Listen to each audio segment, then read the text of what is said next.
Tim, good to see you. Welcome everybody to today's Vendux ve-BINAR. I'm Andrew Miller, one of the partners at the Vendux Group, where we focus on helping clients to grow their sales leadership capital.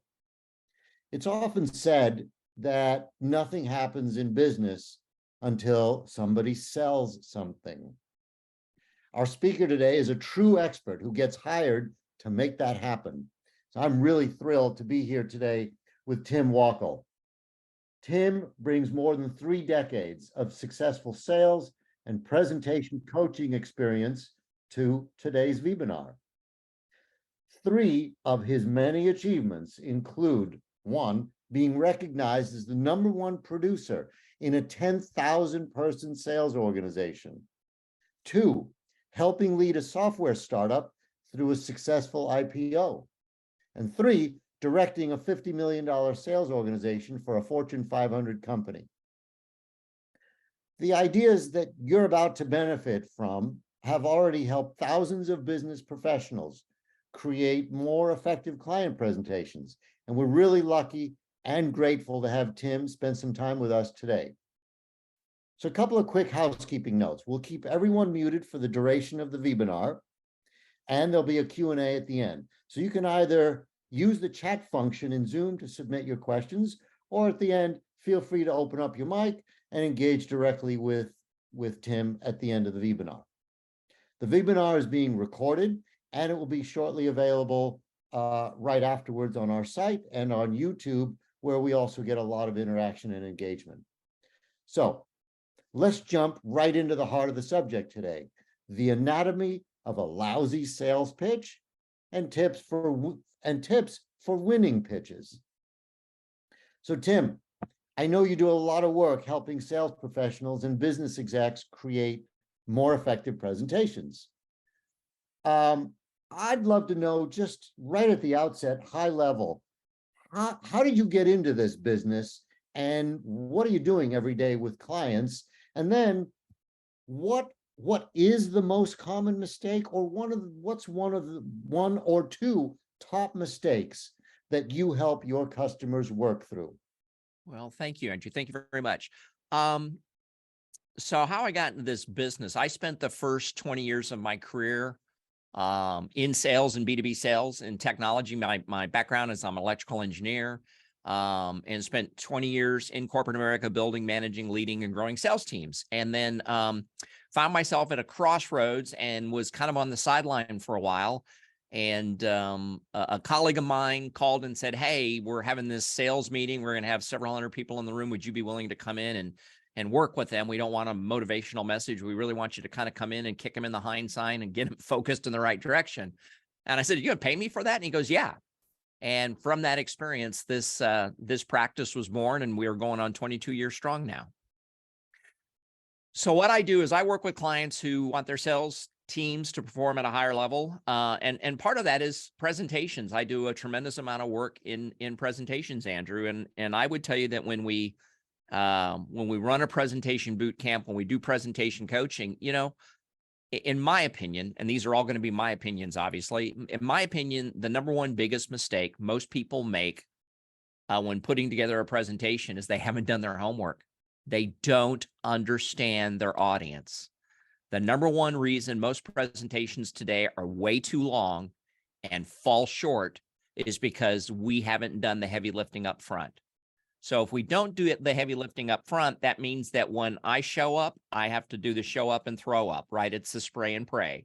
I really don't understand my audience. I really don't understand where they're at. I really don't understand where they're trying to get to. I don't really understand what's important to them. I really don't understand all the players in the room. So I just keep doing slide after slide after slide, hoping eventually somebody's going to raise their hand and say, "Okay, stop. I'm interested in that."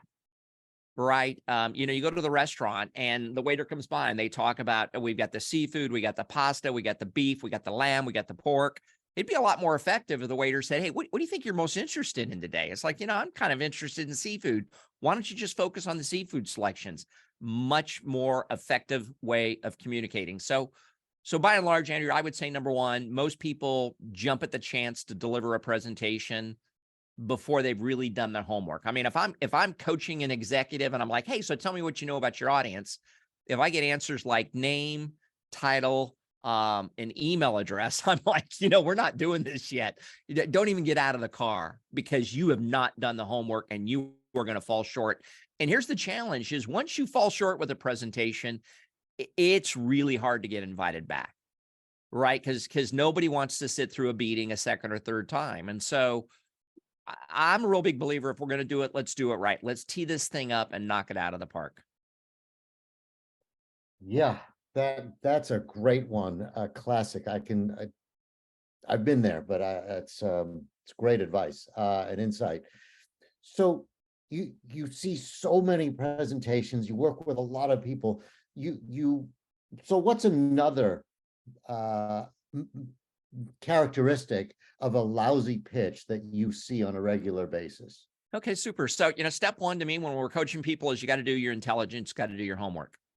Step two then is I believe every presentation should have an objective. So what does that look like? If I'm coaching you, I'm going to say, how are you going to know whether or not this presentation is successful? And it's like, well, I hope they like it. It's like, really? I don't know how to monetize likes. I guess I'm just not that young. I don't want people to like it. I want them to like it. And then I want them to take some sort of action. I want them to make a new decision, move in a new direction.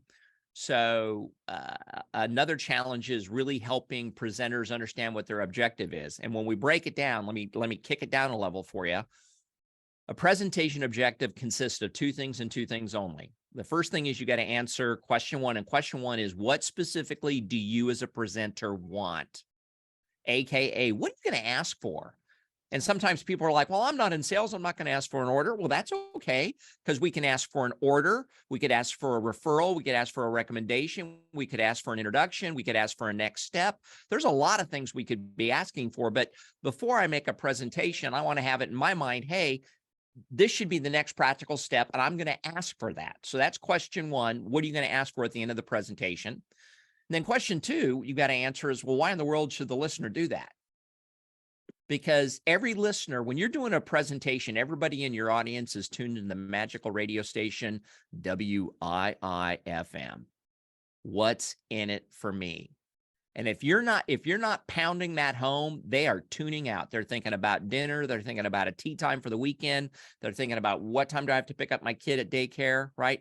So a presentation objective is that 1-2 punch. And I'm a real big believer early on in the presentation, you say, ladies and gentlemen, the reason I'm here today, I'm going to ask you to buy my widget. And you're probably thinking to yourself, why in the world would we want to buy your widget? Well, my research leads me to believe we can save you $1.2 million a year. And I'm excited to share that with you. Let's get started. And when you've got a solid objective like that, you're drawing your listener in, because your listener is like, there's no way you can save me 1.2 million. And they're leaning in versus leaning back. Plus, you're already presetting how you're going to close, because most presentations have a lousy ending, right? Most presentations end like this. Any questions? Okay, thank you, right? And we crawl back to the office. If you at the very beginning of the presentation say, hey, folks, the reason I'm here today, I'm going to ask you to buy my widget. Why? I believe it'll save you 1.2 million. I'm excited to show you how we came to that conclusion. You go through the entire presentation, and then at the end of the presentation, you say, remember 45 minutes when I started? I told you guys I was going to ask you to buy my widget because we believe we can save you 1.2 million. So here's the point in the presentation where I'm going to ask you to buy my widget. So it's those are two hard questions for most people to answer, Andrew, when we're doing coaching, but it's the bedrock of every presentation. If I don't care how pretty your slides are, I don't care if you're using a Tahoma font or an Arial font, it does not matter to me. If you cannot tell me about your listener, who are they? What do they want? What are their challenges? What have they tried? Why is this important to them? If you can't tell me what your objective is, AKA, what are you going to ask for? Why in the world should they do that for you? Don't even fire up PowerPoint. I mean, when I coach, we're real big believers in you should design your PowerPoint presentations in analog. Don't even launch PowerPoint. Get out a pen and a piece of paper and answer these key questions, and then knock your slides out. Yeah, great insights already. So with these two broad level observations, one is knowing your audience, and then the objectives, you're already getting into the essence of structure, presentation structure, right? Well, so can you address that? And then what's another characteristic of a lousy sales pitch that you would see? Like, what's number 3?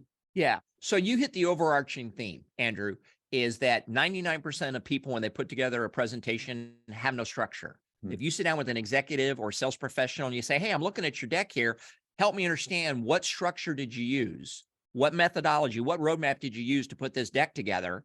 You know, could be categorical, could be pain, could be past to present. There's a lot of different ways to organize a presentation. When I ask people, what structure did you use? Right, they shrug their shoulders and slap their forehead. It's like, I don't know, because what most people do is they pull one slide and they go, ooh, I like this slide. And then they pull another slide and, oh, my boss always wants to see this one. So it's some sort of bastardized cobbling of information. So it's important to have structure. And so my structure, and this is kind of where we're going, quite frankly, is step 1, gosh, know your audience. Step 2, come up with an objective. What do you want? What's in it for them? Step number 3 then is, I think most great presentations should be focused around 3 talking points. And 3 is not a rule, it's a rule of thumb. And talking points are like chapter titles. They're your big ideas. Because here's the deal. If I showed up and I said, hey, gentlemen, the reason I'm here today, I want you to buy my widget, why it's going to save you 1.2 million. And I got 21 things I want to share with you. Most people are like, 21 things? No, I don't think so, Sparky. I'm tuning out. But if I show up and go, hey, listen, the reason I'm here today, I want you to buy my widget. Why? I believe I can save you 1.2 million. And here's what's really fascinating. I'm only going to talk about 3 things. Now you're being provocative. Now your audience is like, really? You save us 1.2 million? You're only going to talk about 3 things? Do tell. Plus, when you only talk about 3 things, your message becomes transportable. Right. So earlier this week, I'm doing a presentation on Wednesday morning. If somebody who was in that presentation walks out in the hallway and bumps into their colleague, and their colleague goes, who is that guy? Well, that was Tim Wackel. Well, what does he want? Well, he wants us to buy his widget. Well, why in the world should we buy his widget? Well, it's going to save us $1.2 million a year. Well, what did he talk about? Well, he talked about tools. He talked about technology, and he talked about their track record. Wow. Right. So now my audience is, they've got the DNA. Oftentimes people are like, well, you don't understand. I've got like 25 different things I want to talk about. You could probably talk about all 25, but you've got to lump them into buckets. You've got to make it really easy for your listener to digest the information. So maybe bucket number 1 is user interface. Maybe bucket number 2 is processing speed. Maybe bucket number 3 is customer experience. I don't know. But most presentations, we get too granular, too quick. And as a presenter, we get a little bit confused. And as if a presenter, you get a little bit confused, I guarantee you, your listening audience is like, where is this going? So, yeah, the rule of 3. So let's say you've got multiple stakeholders and audiences in the room. You've got finance and legal and tech and HR. Kind of we've all been there. Sometimes we know ahead of time that there's going to be some diversity of stakeholders in the room, and then other times they just show up. It's like, oh, I thought I'd bring in my legal team or my finance colleagues in to listen in as well. And you've prepared, and you've prepared to pitch to HR and tech, and now legal is in. So what do you have some thoughts and strategies about stakeholder management? Yeah, I've got thoughts and strategies, but again, these are my ideas. So I always tell everybody, if I was so good at presentations, I'd be doing this broadcast from my boat, and I'm not. So, take the best and leave the rest.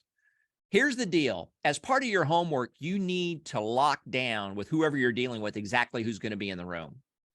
You need to eliminate those last minute surprises, because if you don't know the legal guy is going to be in there and the legal guy's in there, that's on you, right? You didn't get the commitment up front to say, hey, help me understand very, very specifically who's going to be in the room during this presentation. Because then with your permission, I'd like to go out and interview all of them prior to the presentation, because I want to make sure that the time we spend together is valuable for every stakeholder in that room. So as much as we want to point the finger at our customer when other people show up and we don't know it, I think you need to look in the mirror. That is you not managing that meeting. Then my second point, Andrew, would be as often as it's possible, I prefer to have a more homogeneous audience. So if I've got the technical guys in there and I've got the finance guys in there and I've got the legal people in there and I got the process owner in there, it's really hard to be effective because that's like having somebody who speaks German, somebody who speaks Spanish, somebody who speaks French, all in the same room. And it's just hard to, I think that's a difficult challenge. And some customers are going to push back on you after 4 decades of doing this. I push back and I go, listen, I can come in and do that, but it's not going to be effective. It'll be a lot more effective if we could parse it. And maybe we split the presentation up and we spend the first 15 minutes with legal, the next 15 minutes with technical, the next 15 minutes with people in finance, and then let's bring them all back together for the grand finale. But when you try to be all things to all people, you end up being nothing to everyone. So I'm going to speak French for the next 15 minutes. Let's get all the people from France in the room, right? I'm going to speak German. Let's get all the Germans in the room. That would be my rule of thumb. When possible, push back, help organize the meeting.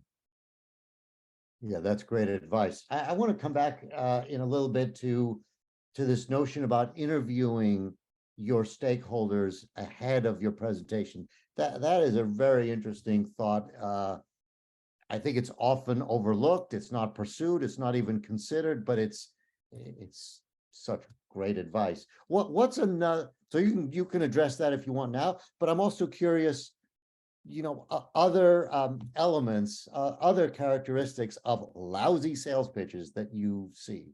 Sure. Well, let me continue to build. So I said the first step is you're not doing your homework, which is part of interviewing your stakeholders.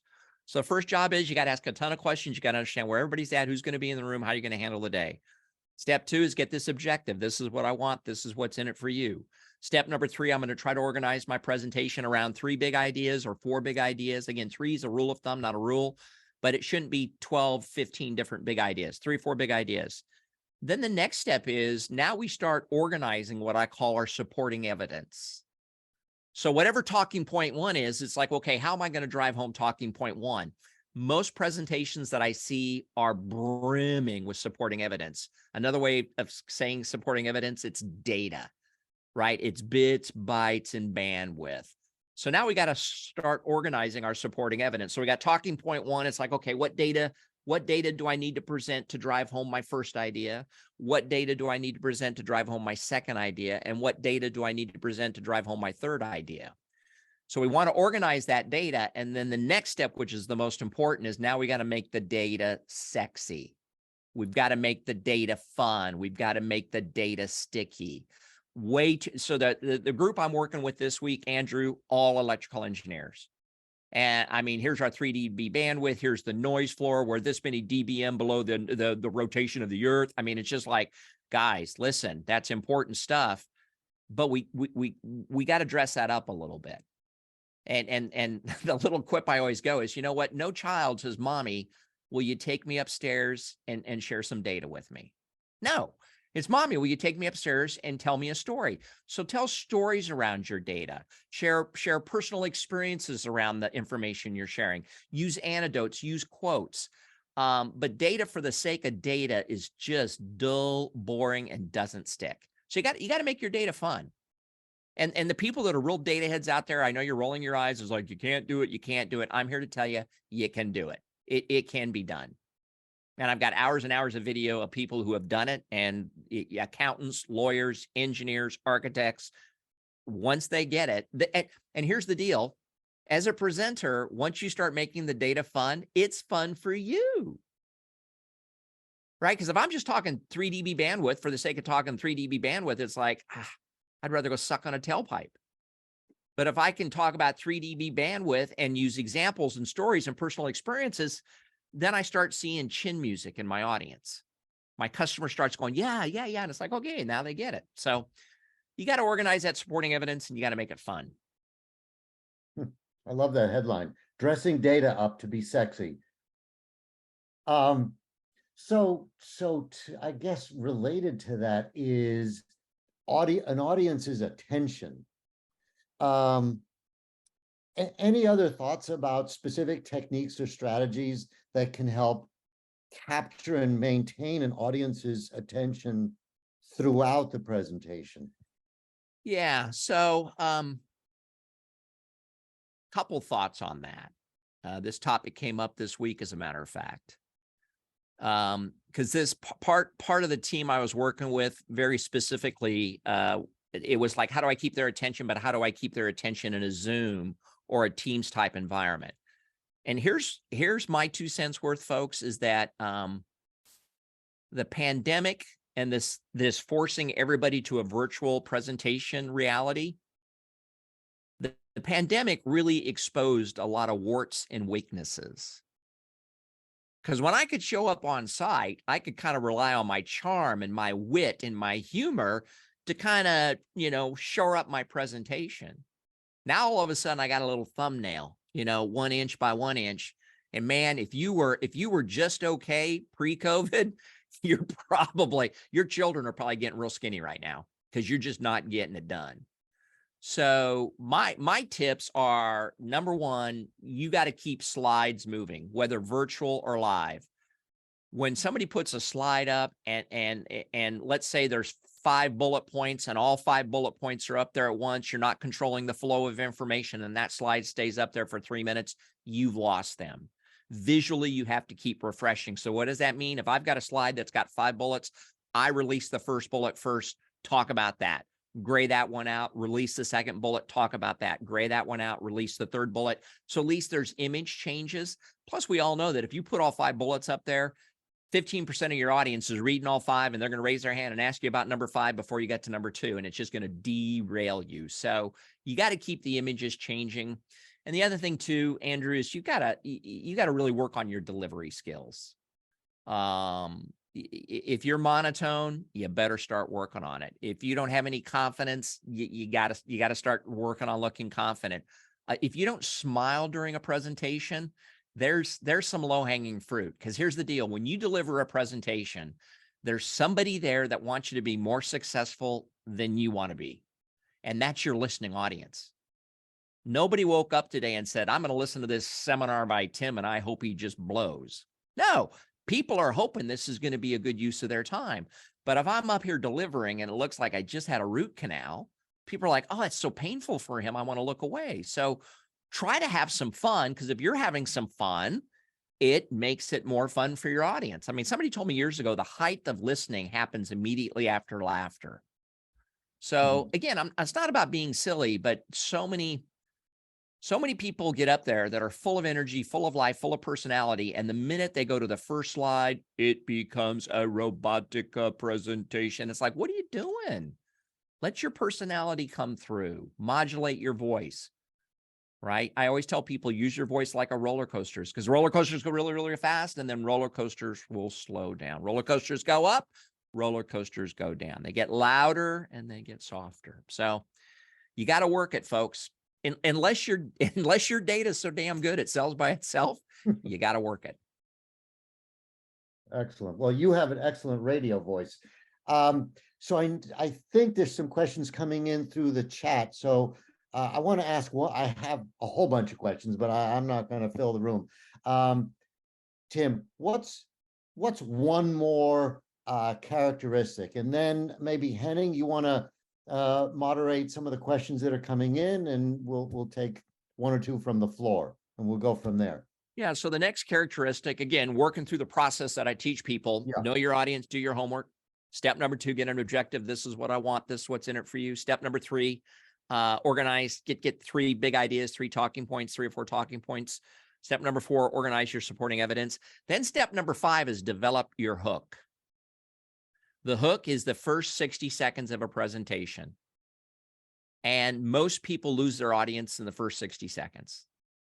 Hi, my name's Tim. I'm president of the Walker Group. I'm so excited to be with you today. Gosh, can you believe how nice it is outside? Anybody catch the ball game last night?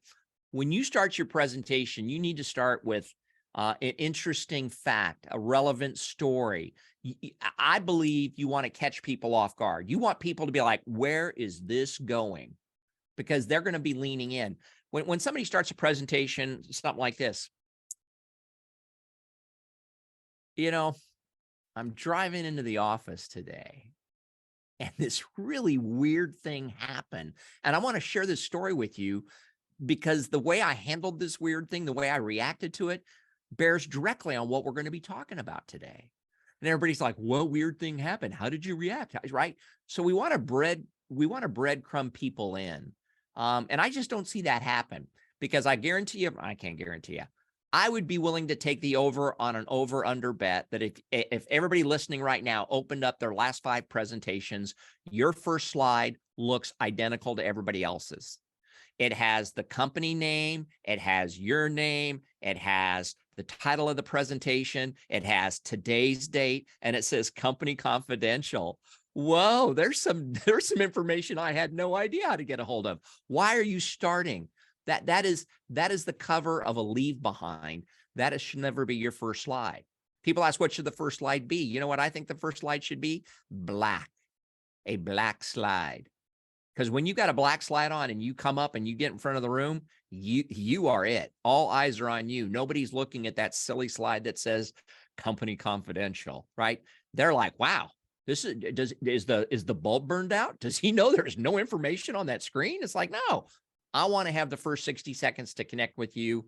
Then let's roll into the presentation. Well, how about we've been in business for 17 and a half years. Who cares? You know, and I mean, we could go on for days. That's another thing. So many presentations, people start by pitching themselves. People don't care. You want to organize a presentation with 3 talking points. Here they are. What, how, why? There's your 3 talking points. What, how, why? I call it my emergency room example. How does it work?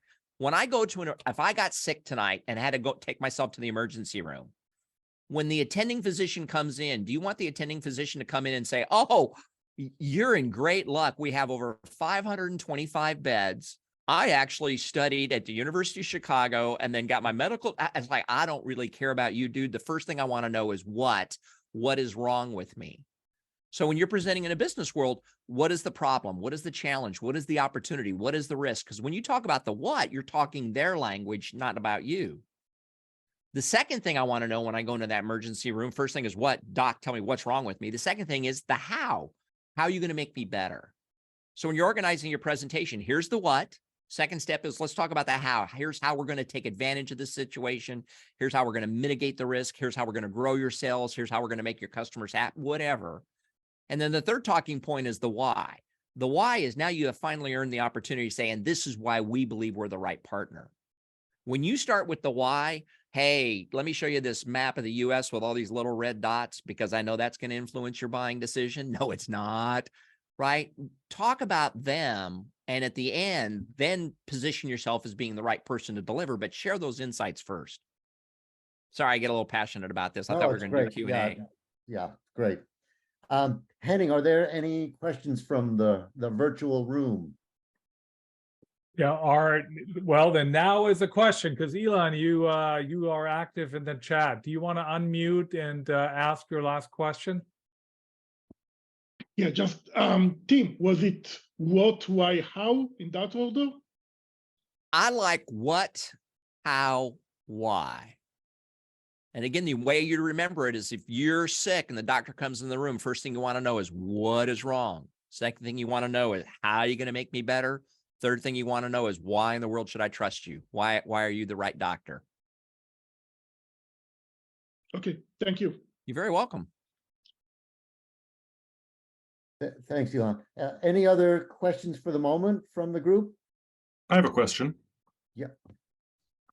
Can you talk a little bit about your research process? You said number one thing was to know your audience. I'm interested to hear what your research process is, how you go about it, and what specific information you're looking for when you're looking for the audience so that you know you can connect with them. Are we talking job roles? Are we talking pain points? Are we talking dogs' names? What are you looking for when you do that research, and how do you work it into your presentation? Well, I don't work Thank it you. into the presentation. So the research, Peter, happens way before I do a presentation. I'm not going to do the presentation until you allow me to do this research, because if I do the presentation without having done my research, I'm wasting your time and I'm wasting my time.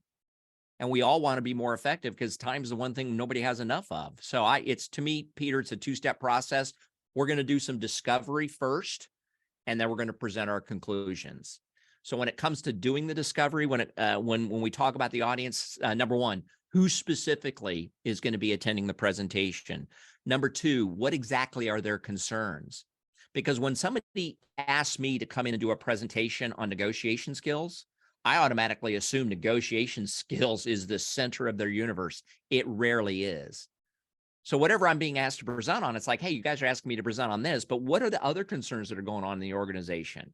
And how does this relate to everything else? Is this number 5? Is this number 2? Is this number 8? Third thing I want to know is why are the people that are going to be in the room or on the call, why are they there? Some people are there because they want to be there, and some people are there because they're being forced to be there. I want to know who are my students, and I want to know who are my prisoners of war, because the people that are going to put you in the weeds are the POWs. I'm going to make sure I understand very, very specifically how much time they're going to give me. I want to know whether or not I need to put any kind of credibility into my presentation, i.e. when I step up, they're going to be like, oh yeah, we know this guy and his background, or do I need to drip some credibility into that? I'm also going to want to know, where am I going to face headwinds? Where are the weak points in my presentation? Where are the objections? Point being this: if I know during my due diligence that I'm going to go into this room and pitch my services, and I'm going to be one of the most expensive people pitching, I'm going to bake that right in my presentation. Why hide it? You're going to wait for them after the presentation to be like, oh, you guys look like you're more money. So in the body of my presentation, I'm going to say, hey, so you guys are probably thinking to yourself right now, wow, this looks kind of expensive. I'd love to address that. Because when you tackle that stuff head on, you take the wind out of their sails. So part of my due diligence is, hey guys, given what I shared with you right now, where do you think my weaknesses are? Where do you think we're going to have a hard time? And they'll be like, well, gee, Tim, it looks too expensive. Gee, Tim, it looks too complicated. Gee, Tim, you can't get it to us fast enough. Gee, Tim, we really want it in this shade of blue, and you don't offer it in this shade of blue. So that's all part of the due diligence. So I think it's 5 parts of asking questions, 1 part delivering information. I hope that helps. That's very helpful. Thank you. It's just what I wanted to hear. I appreciate you. You betcha, Peter. That was a great question. Tim, this research approach, you're assuming that it's the first or intro or discovery meeting, right? Well, I mean, that's a question. Like, when is this appropriate? It sounds like it's hugely appropriate for an intro or discovery meeting. But what about subsequent meetings and pitches and presentations? Once you get information, you've engaged, you've established credibility, qualification, they invite you back a month later. Are you undertaking the similar kind of research? Probably not as in depth, Andrew, but there would be more research, because when I make a presentation, I'm usually there to get the whole enchilada. So I've done as much due diligence as I can. So we only have to have one meeting only. And at that end of that meeting, you're going to decide, do you want to move forward with me? Yes or no. And then if you're going to move forward with me, then it's a matter of just inking the deal.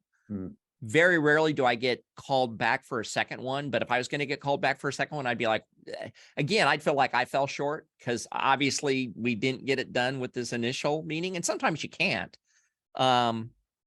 But yeah, if I'm coming back, I want to understand, well, gee, why exactly am I coming back? Where did the first presentation fall short? What did we not address that we needed to address? What new concerns have come up since the first presentation? So yeah, there's probably some more scraping that's going on, probably not as in depth or as deep as the initial scraping, but I don't want to just recycle the same presentation and pitch it again. I got to show I've got new insights and new ideas. Yeah. Any other questions in the chat, or anybody else want to open up their mic? Or none in the chat. Tim, you were talking a little bit about time, and so it just made me think about the subject of time management. You know, you 30 minutes, a 60-minute, you've prepared for a specific chunk of time. Now there's objections and there's conversations, and you've gone in, you've got your cadence prepared, but it's easy to get sidetracked. So any specific tips or strategies for managing time effectively during the pitch to ensure that all of the essential information is covered? Yeah, great question. So a couple ideas. Number one, if you're given a 30-minute presentation, you should be done before 30 minutes. You know how you've got a great presentation is when you're done at 25 minutes and your audience says, no, please tell us more. Can you stay? We'd like to hear more about this, right? Most people get done and your audience is like, thank God, right? So get done early, pride yourself on getting done earlier.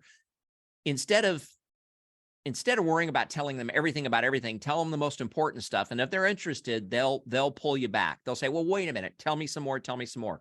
So if you got an hour, try to get done in 50 minutes, 55 minutes. So always aim for getting done sooner rather than later. That's tip number one. Tip number two is if somebody starts taking you into the weeds where it's like, okay, you're adding on and there's all these objections, all these questions, that's where it gets back to having a great presentation objective.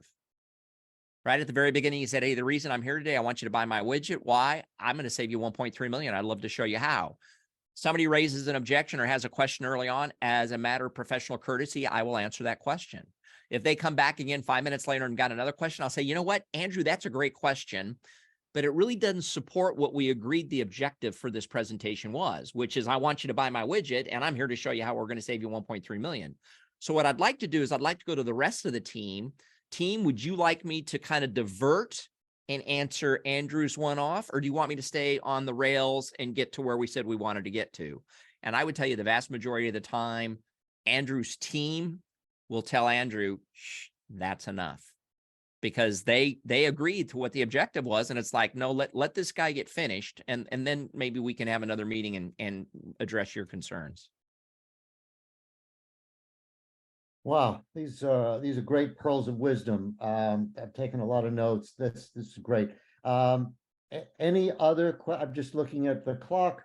Any other questions from the audience for the moment? Either they're not interested or I had the stun gun turned up too high. No, I know they're interested. All right, just Tim, as we wrap up here, parting words of wisdom, do you have another big picture characteristic, a lousy sales pitch, a major hack, a tip for being more effective? And then, like, what can our listeners do if they want to learn more about making better presentations and perhaps engaging with you directly after this webinar? Yeah, so final tip would be rehearse.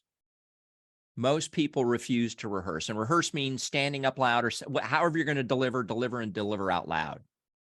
Going over the presentation in your head is not the same, because that little voice inside my head is brilliant. It never uses a filler word. It talks at the right pace. It never misses a point, right?